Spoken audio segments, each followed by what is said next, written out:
Hello mga kalabs, ito nagluto ako ng tuyo with kamatis, tapos yung kirang pako, tsaka yung paksiw na bulinaw or paksiw na dilis. Ayan yummy. At tsaka itlog. Ayan yummy na.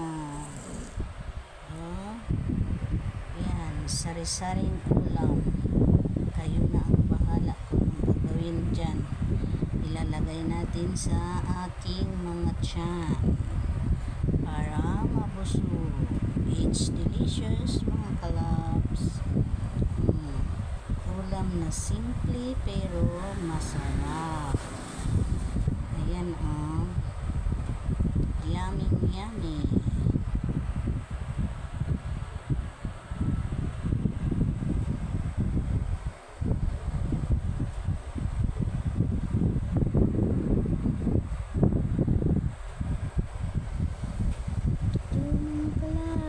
Paksiw na bulinaw, pako na gulay, tuyo na nag-iisa, dalawang itlog, at saka isang masarap at fresh na tomato.